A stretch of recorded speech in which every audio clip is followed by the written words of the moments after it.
Welcome to Rancho de la Luna recording studio in Joshua Tree, California. I'm your host, David Catching, and today we'll be discussing the awesomeness of the Earthquaker Devices dirt transmitter with Mike Egan art and John Leamy's beautiful logo of the Rancho de la Luna studio. This pedal is probably the greatest pedal you will ever witness and hear with your ear holes.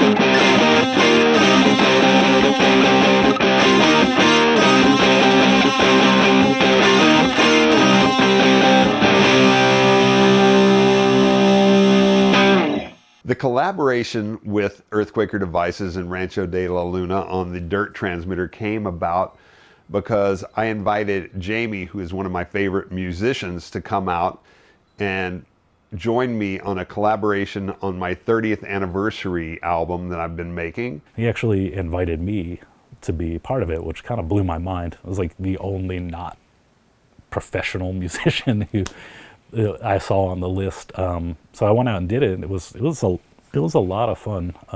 I really liked the people that I was with. He came out and we were having such a great time recording that I really wanted to do something special for the 30th anniversary of the studio.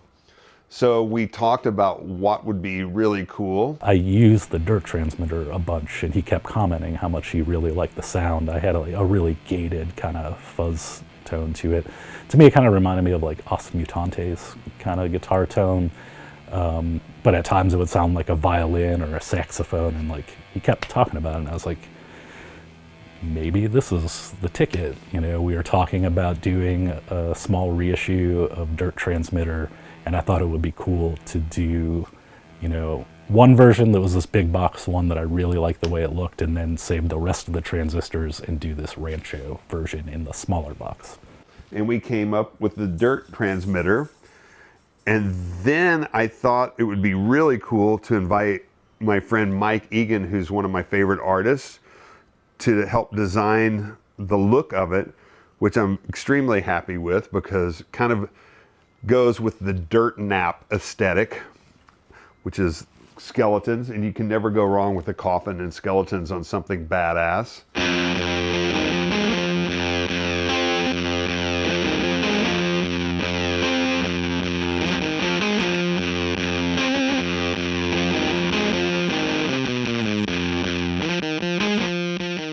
I met Dave, I think probably 10 years ago. He had reached out to me, and at the time he was playing guitar for Eagles of Death Metal. And Dave found my work through Mark Lanigan, who was the lead singer of Screaming Trees, has played with Queens of the Stone Age. Mark was a collector of my work, and Dave had started following me from that. And Dave was in Pittsburgh with Eagles of Death Metal and invited me to a show, and me and him have just continued our friendship ever since then.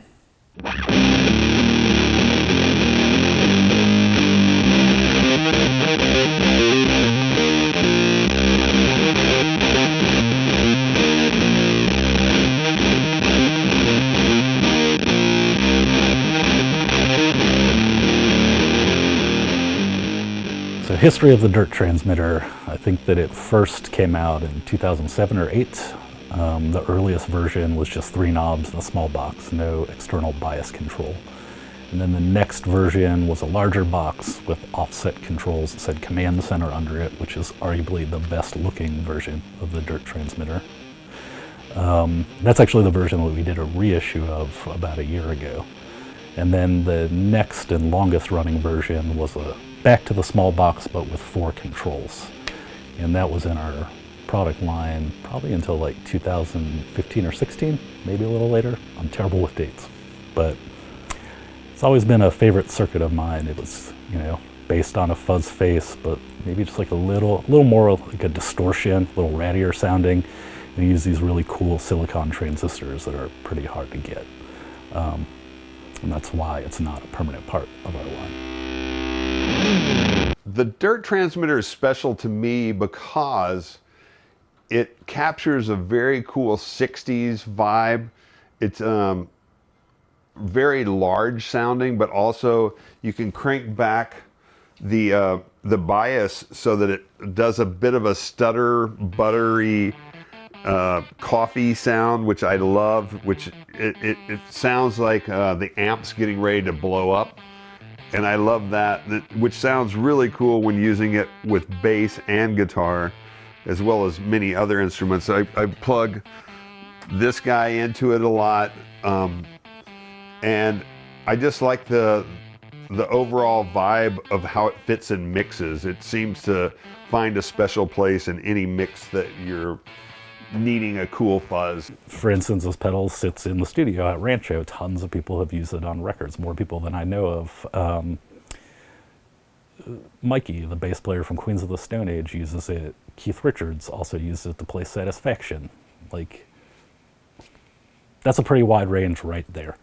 So I think that it can find a place pretty much in like anyone's setup.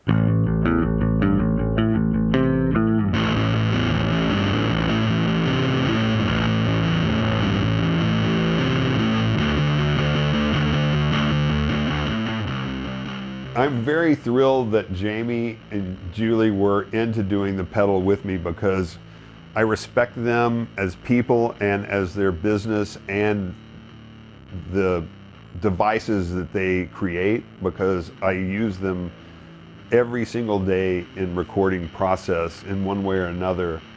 And I know how much it inspires me, and that's what I'm hoping, that it reaches other people and makes really great music. I know I'll definitely be using them here, and I'm hoping that other people will be as inspired as I am to create really cool music for everybody to enjoy, because that's what it's for. It's for inspiration. All the stuff they make is very, very inspiring, and I'm looking forward to hearing some pretty gnarly new songs using that. This will probably be the last version of the Dirt transmitter. The transistor well has run dry, and we're using up the last of them on this round. And I couldn't think of a better use for them. I love Dave Ketching, and I'm totally excited to do this pedal with him.